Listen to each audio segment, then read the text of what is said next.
परिचय। छात्रों, क्या आप जानते हैं कि पूर्णांक क्या है? एक पूर्ण संख्या जो धनात्मक, ऋणात्मक या शून्य हो सकती है। सही। और पूर्ण संख्या क्या होती है? संख्याओं का वही समुच्चय जिसमें शून्य और सभी प्राकृतिक संख्याएं हों। बहुत अच्छे। आज हम वास्तविक संख्याओं के बारे में पढ़ेंगे। वास्तविक संख्याएं परिमेय और अपरिमेय संख्याओं से बनती हैं। वास्तविक संख्या पद्धति के कई उपसमुच्चय पूर्णांक, प्राकृतिक संख्या या पूर्ण संख्या होते हैं। आइए वास्तविक संख्याओं के बारे में विस्तार से अध्ययन करें।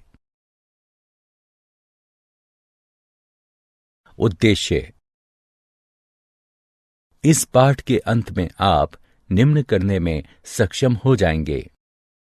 यूक्लिड की विभाजन प्रमेयिका को बताना, अंकगणित को आधारभूत प्रमेय को समझाना, अभाज्य गुणनखंडन विधि से प्रश्नों को हल करना। यूक्लिड विभाजन प्रमेयिका। दो धनात्मक पूर्णांक a और b दिए रहने पर ऐसी अद्वितीय पूर्ण संख्याएं q और r विद्यमान हैं कि a बराबर bq जमा r, शून्य छोटा या बराबर है r, छोटा है b से। उदाहरण के लिए a बराबर 15, b बराबर 3 के लिए 15 बराबर 3 गुणा 5 जमा शून्य है, जहां q बराबर 5 और r बराबर शून्य है। प्रमेयिका। प्रमेयिका एक सिद्ध कथन होती है जिसका प्रयोग दूसरे कथनों को सिद्ध करने में होता है। एल्गोरिथम सुविचारित चरणों की श्रृंखला होते हैं जो एक प्रकार के प्रश्नों को हल करने की विधि प्रदान करते हैं। यूक्लिड विभाजन प्रमेयिका का प्रयोग दो संख्याओं का HCF ज्ञात करने के लिए किया जा सकता है। इसका प्रयोग संख्याओं की कुछ उभयनिष्ठ विशेषताएं ज्ञात करने के लिए भी किया जा सकता है। HCF कैसे ज्ञात करते हैं?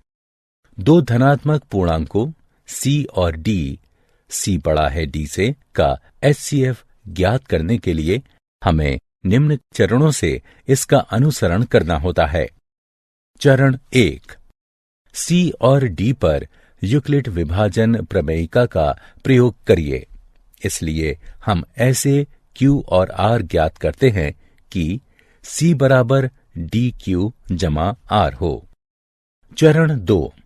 यदि R बराबर शून्य है तथा D, C और D का HCF है। यदि R शून्य के बराबर नहीं है तो D और R पर विभाजन प्रमेयिका का प्रयोग कीजिए।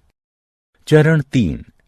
इस प्रक्रिया को तब तक जारी रखिए जब तक कि शेषफल शून्य ना हो जाए। इसी स्थिति में प्राप्त भाजक ही वांछित HCF है। HCF परिकलन का उदाहरण। आइए यूक्लिड एल्गोरिथम के प्रयोग से 455 और 42 का HCF ज्ञात करें। हल। चूंकि 455 बड़ा है 42 से, इसलिए हम 455 बराबर 42 गुणे 10 जमा 35 प्राप्त करने के लिए 455 और 42 पर यूक्लिड की विभाजन प्रमेयिका का प्रयोग करते हैं। शेषफल शून्य नहीं है, इसलिए हम 42 और 35 पर प्रमेयिका का प्रयोग करते हैं। 42 बराबर 35 गुणे 1 जमा 7। अभी भी शेषफल शून्य नहीं है, अतः हम 35 और 7 पर विभाजन प्रमेयिका का प्रयोग करते हैं।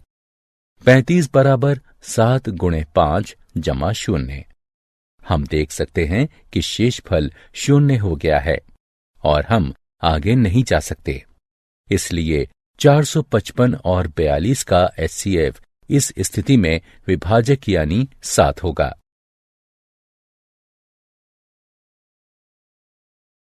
यूक्लिड के प्रमेय का उदाहरण।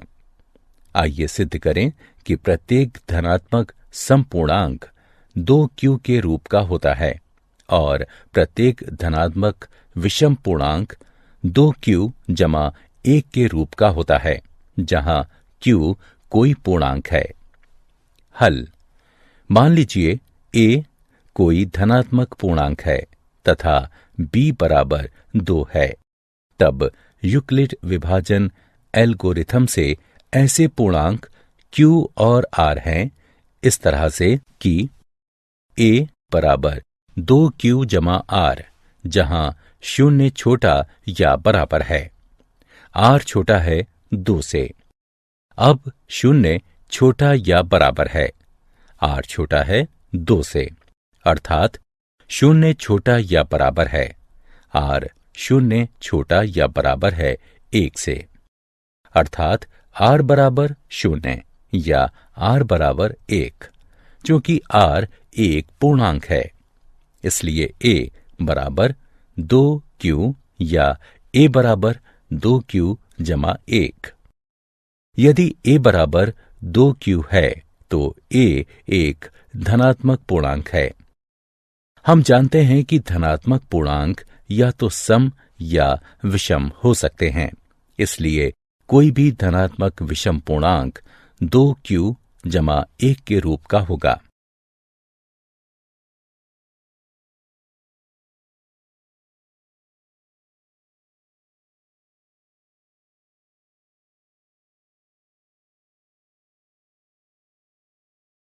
अंकगणित की आधारभूत सिद्धांत। मूल विचार यह है कि एक से बड़ा कोई भी पूर्णांक या तो अभाज्य संख्या होता है या अभाज्य संख्याओं के गुणन से बनाया जा सकता है। इस प्रकार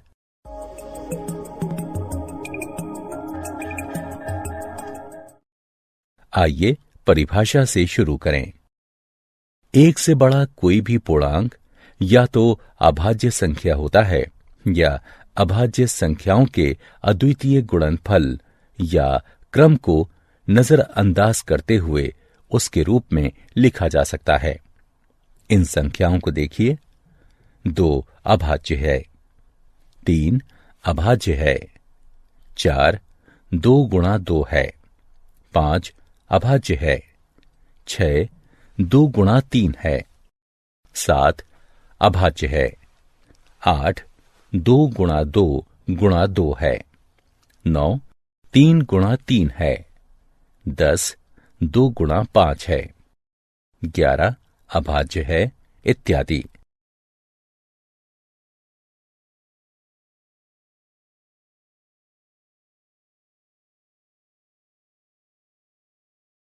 एलसीएम और एचसीएफ में संबंध।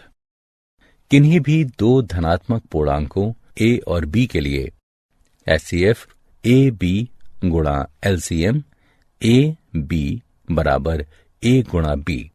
उदाहरण: यदि a बराबर 3 और b बराबर 6 है, एचसीएफ 3 6 गुणा एलसीएम 3 6 बराबर 3 गुणा 6 बराबर 18। यदि हमारे पास दो धनात्मक पूर्णांकों का एलसीएम है तो हम इस परिणाम को प्रयोग करके उनका एचसीएफ ज्ञात कर सकते हैं। हम किन्हीं दो संख्याओं का एचसीएफ और एलसीएम अभाज्य गुणनखंडन की सहायता से ज्ञात कर सकते हैं। आइए देखें कि कैसे। 510 और 276 का एलसीएम और एचसीएफ ज्ञात कीजिए। 510 बराबर 2 गुणा 3 गुणा 5 गुणा 17। 276 बराबर 2 गुणा 2 गुणा 3 गुणा 23। 510 और 276 के उभयनिष्ठ गुणनखंड 2 और 3 हैं, अतः एचसीएफ बराबर 2 गुणा 3। एलसीएम ज्ञात करने के लिए उभयनिष्ठ गुणनखंडों को एक बार फिर लिखिए और फिर बचे हुए अभाज्य गुणनखंडों को लिखिए और फिर इन दोनों का गुणन कर दीजिए। आपको दी गई संख्या का एलसीएम प्राप्त हो जाएगा। 510 बराबर 2 गुणा 3 गुणा 5 गुणे 17। 276 बराबर 2 गुणा 2 गुणा 3 गुणा 23। उभयनिष्ठ गुणनखंड 2 और 3 हैं और 510 के बचे हुए अभाज्य गुणनखंड 5 गुणा 17 है तथा 276 के बचे हुए अभाज्य गुणनखंड 2 गुणा 23 है। अतः 510 और 276 का एलसीएम है बराबर 2 गुणा 3 गुणा 5 गुणा 17 गुणा 2 गुणा 23 बराबर 23,460। आइए देखें कि एलसीएम और एचसीएफ के गुणनफल और स्वयं उन संख्याओं के गुणनफल में क्या संबंध है। ऊपर के उदाहरण में संख्याओं का गुणनफल बराबर 510 गुणे 276 बराबर 1,40,760। एचसीएफ और एलसीएम का गुणनफल बराबर 23,460 गुणा 6 बराबर 1,40,760। अतः एचसीएफ और एलसीएम का गुणनफल बराबर संख्याओं का गुणनफल दो संख्याओं ए और बी के लिए एचसीएफ ए बी गुणे एलसीएम ए बी बराबर ए गुणा बी। उदाहरण, दो संख्याओं का एलसीएम 126 है। यदि एक संख्या 18 है और संख्याओं का एचसीएफ 2 है तो दूसरी संख्या ज्ञात कीजिए। हम जानते हैं कि दोनों संख्याओं का गुणनफल बराबर होगा उनके एलसीएम और एचसीएफ के गुणनफल के, यानी 18 गुणा x बराबर 126 गुणा 2। यहां x दूसरी संख्या है, यानी x बराबर 126 गुणे 2 बटे 18 है, तो x बराबर 14 होगा।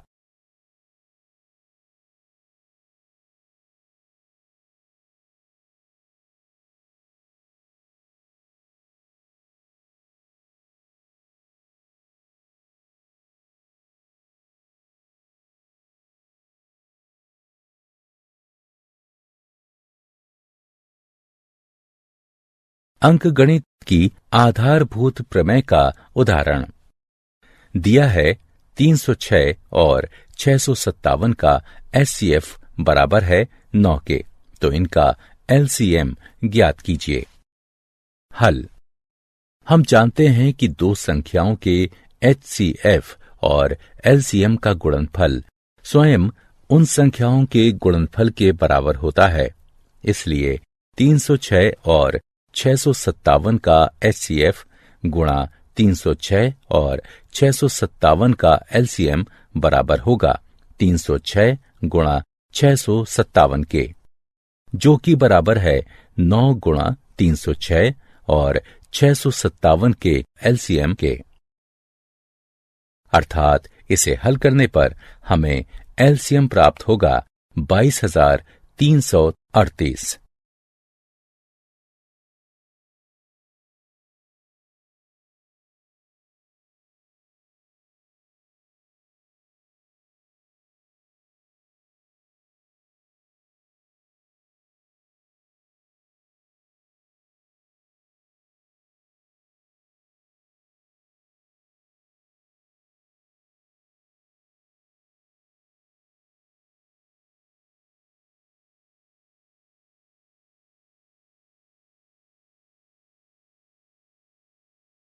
क्या आप जानते हैं 17वीं शताब्दी में सर्वप्रथम डेकार्टे ने बहुपदों के मूल को व्यक्त करने के लिए रियल शब्द का प्रयोग किया और उन्हें इमेजिनरी संख्याओं से अलग किया।